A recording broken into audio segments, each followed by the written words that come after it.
Hey there, Sooner football fans. This is Quick Slants on the OU Insider YouTube channel. I'm Parker Thune. That's Jesse Crittenden. Week one was a smashing success for Oklahoma, a 73-0 victory over Arkansas that was impressive. Most, if not everybody, heading into that game on Saturday expected that Oklahoma would win in convincing fashion, but 73-0 was a statement by the Sooners, and now they'll face a much tougher opponent in week two. How much tougher, it's tough to say, but needless to say, SMU is going to offer a little bit more of a challenge than the Red Wolves did when they visited Norman this past weekend. Jesse, let's first start with what is fresh, and that is Brent Venables' weekly press conference, which took place this morning over at Gaylord Family Oklahoma Memorial Stadium. What amongst the many things that Venables said, was bulletin board material for you? Yeah, it was an interesting kind of press conference. I think Brent came out and I mean it was clear that this coaching staff has moved on, and I think they're not hanging their hats on a 73-0 win over Arkansas State, even though I think there was a lot of encouraging things. I think the biggest thing for me is looking at what Brent Venables said about what that competitive depth looks like, how they want to try to bring that along as the season goes. I think it's pretty clear that they're using this early part of the season to really see what they have, especially on defense. It was interesting to hear him say something about PJ Adebawore, basically saying I think his role is going to be more and more enhanced as the season goes along, but the hard part is going to be how do we get everybody on the field to see what we've got. But I think that was the most interesting thing. And the other takeaway I had, Parker, was I think this coaching staff has a lot of respect for SMU. I really do. I think the way they've talked about them, the way Brent talked about them, I think that's part of. I don't think you saw an over-exaggerated, over-excited Brent Venables. I think they think this weekend is going to be a good test and a better test to see where this team is at. Certainly, and SMU has much more talent than Arkansas State. Again, that is a program that comes in with a lot of firepower, particularly offensively, at least on paper, because of the work that they've done in the transfer portal. And that is one thing that Brent Venables mentioned today. That is one thing that Jeff Lebby mentioned yesterday, is that Rhett Lashley and his staff down at SMU have done a tremendous job in the transfer portal. You look at some of the guys that they've brought in: LJ Johnson, the transfer running back from Texas A&M, Jalen Knighton, the transfer running back and former Oklahoma commit from Miami. And then, of course, we have one of the splashiest additions of the entire portal cycle this past offseason in wide receiver Jordan Hudson, who spent his freshman year at TCU. There's another former Oklahoma commit. So plenty of familiarity for the Sooners in this matchup with SMU. Corey Roberson, ex-Oklahoma defensive tackle, actually scored a touchdown for SMU last week against Louisiana Tech. So there is a good deal of familiarity here with some of the individuals that are going to be suiting up for the Mustangs, and that says nothing of Kamar Wheaton, who's also on SMU's roster for what that's worth, although he has not played thus far in 2023 for that program. Now, let's ask the straight up question, Jesse. How good do you think SMU is? How good do you think SMU can be when they arrive in Norman? Yeah, I've said for a few months now that I do think this SMU game is a little bit under the radar in terms of how difficult it could be for Oklahoma. I think the interesting thing, and it's one of the things that Brent Venables talked about, is I mean, when you look at last Saturday against Arkansas State, the OU offense was on the field for 90 snaps. The defense was on the field for 51. Parker, that 51 number was the lowest, would have been the lowest by far, the lowest amount of snaps OU's defense played all of last year.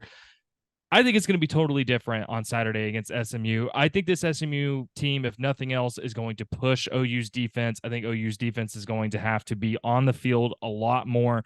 I think it's going to be a little bit tougher for OU to control the tempo, a lot tougher than it was last Saturday. But obviously the main thing is SMU's offense against OU's defense. I think it's clear that this SMU offense is explosive.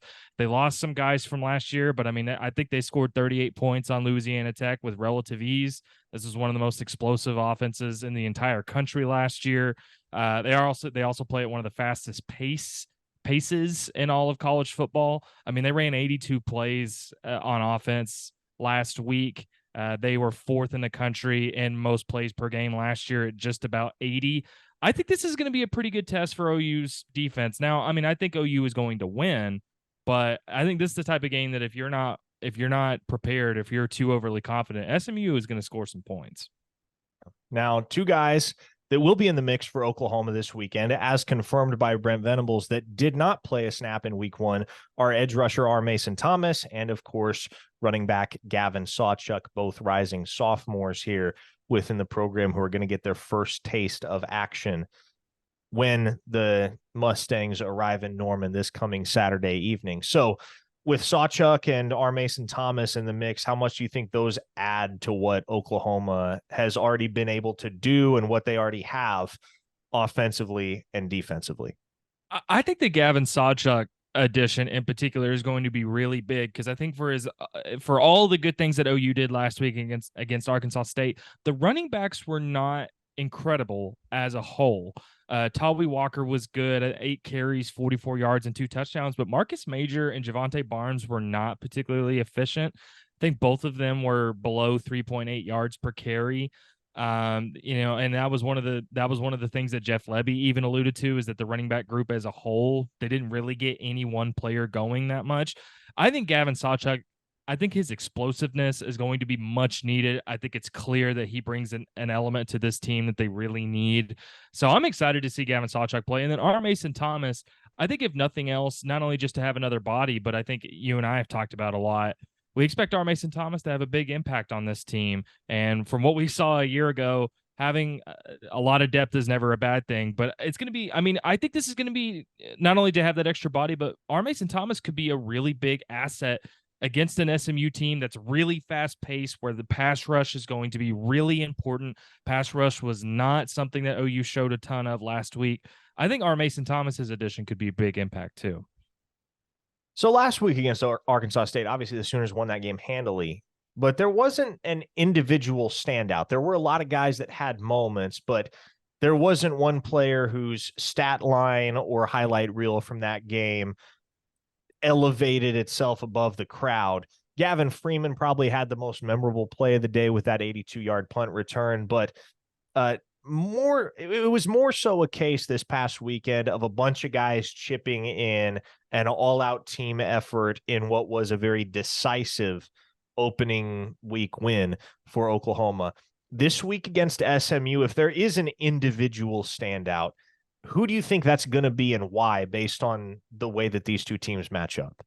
Yeah, that's a good question, because I think anybody could look at the defensive line, and obviously that's going to be important. But I'm really looking at the secondary, Parker, because one of the small things, and it's easy to get lost in the mix when OU wins 73 to nothing like they did last Saturday. But Arkansas State did have some opportunities for some big gains through the air where the receivers just dropped the pass, or quarterback couldn't make the throw. I think this is going to be a pretty big test for the OU secondary to try to prevent some of those deep explosive plays that this SMU offense can have. With all that said, I'm really looking at Peyton Bowen in that secondary, Parker. I mean, obviously, and Billy Bowman, Reggie Pearson, those guys are going to have a big impact, but I want to see Peyton Bowen in the secondary having a lot of responsibility against a deep explosive passing of attack like SMU. So I don't know if he's going to be an MVP, but I think this is going to be a really good test to see where someone like Peyton Bowen is at. Can he handle a better opponent? Can he handle when there's more talent on the other side of the field? And I do think it's going to ultimately be the secondary needing to win one-on-one battles. And if OU is going to win handedly, they need someone like Peyton Bowen to play above their experience level and win some one-on-ones. Now, do you feel defensively for SMU, offensively for Oklahoma? Obviously, the Sooners didn't establish the run game, I think, to the extent that people expected they would on Saturday against Arkansas State, and it obviously didn't really have any ramifications as far as the score was concerned or as far as Oklahoma's capacity to move the football. But how concerned are you that the Sooners only averaged 4.5 yards per carry in the opener and you didn't really see them break any chunk gains? Is that cause for concern at all in your eyes, or do you just kind of toss out the window and say, okay, they won 73 to nothing. They're working out some week one kinks just like everybody else. It'll be fixed in week two? Yeah, I wouldn't. It's not a cause for concern. I do think it's something very small to note because I think the thing with this running back room is, Parker, this is a much different place than the running back room was last year. When we came into last year, Eric Gray was the guy. There was no getting around it. There was no debate. There was no speculation. Eric Gray was going to handle the bulk of the carries, and it was more about who's going to find any opportunities behind him. Parker, it's pretty clear to me that at least through 1 week, this running back, this coaching staff is still trying to figure out what they have in that running back room. And as a result, you see Tawi Walker, who got the start, but had only 8 carries. Marcus Major had 9. Javante Barnes had 13. So I do think what we did see on Saturday or last Saturday is this running back room could be an example of it takes 3 or 4 weeks to figure out how the pecking order is going to be established, where the consistency needs to come from. I do think it is a little bit hard to produce as a running back when the touches are being spread pretty evenly, a number of guys. And again, Gavin Sawchuk didn't play. So I even if we come into this Saturday and the running back room isn't fantastic, you got to remember that I think this coaching staff is still trying to figure things out, and now they're trying to bring Gavin Sawchuk into the mix. I mean, that's 4 guys they're trying to be, they're trying to get carries to. So I think the running back room is something that 3 or 4 games. That's what it could take to figure things out. 5 p.m. kickoff. There'll be an enhanced opportunity for fans to tailgate before the game. They're going to stripe the stadium. It should be relatively electric environment, at least comparative to what many of these early season kicks are when you're facing, just to pick an example from past seasons, a Western Carolina, for instance. There will be plenty of recruits on the field. It's going to be easily the biggest game that Oklahoma has on their non-conference slate. I think that much we understand. But I'm curious as it pertains to the team that's in the locker room right now, Jesse, and you talked about SMU being more of a challenger than maybe people understood they would be to this Oklahoma football team. How much do you think we can and will learn about where Oklahoma's at based on their performance in this game? Because naturally, you can't take a ton away from a win, as impressive as it may have been, over a school like Arkansas State. Yeah, I mean, the only way we'll learn anything about this OU offense is if they struggle. I mean, I mean, SMU's defense, I do think it's a little bit better than it was last year, but OU should have no problem through the air, on the ground. They should have no problems moving the ball. I do think this is going to be not only a big test for OU's defense, but again, that secondary.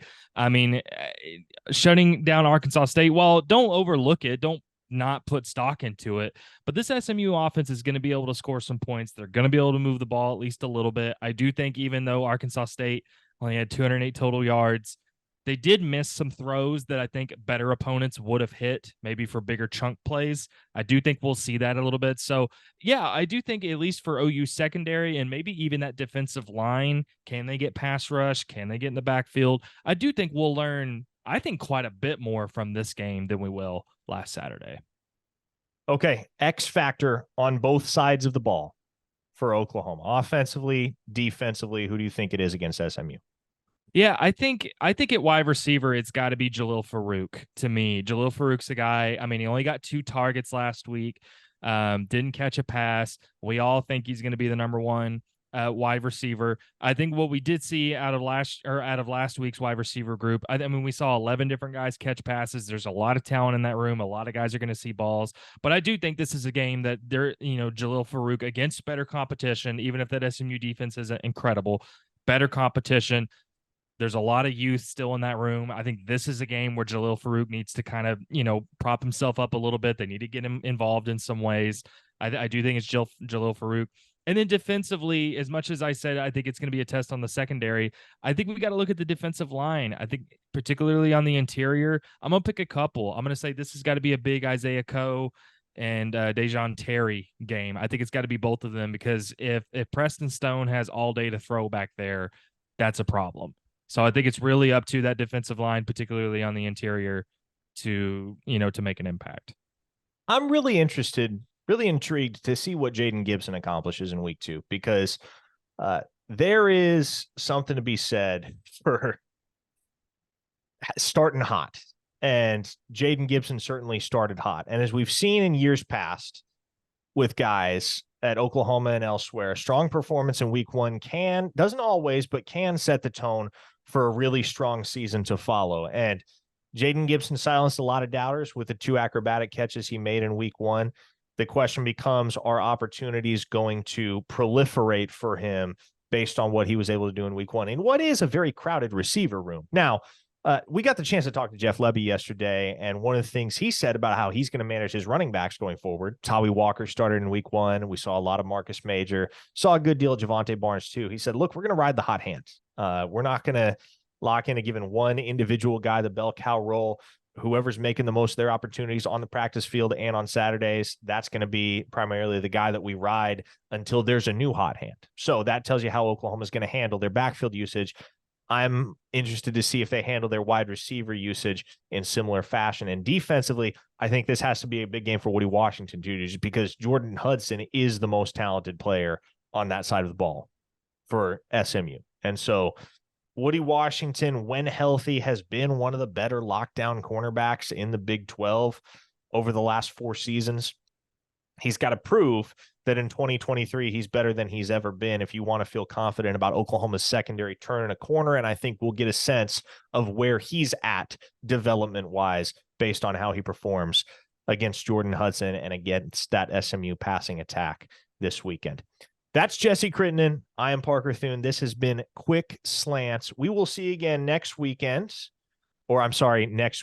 midweek, next Tuesday, to recap another Brent Venables conference and to look ahead to what at that point will be Oklahoma's first road tilt of the year as they head up to Green Country to play Tulsa at Chapman Stadium. Until then, hit that like button, hit that subscribe button if you haven't already, and we'll see you next time.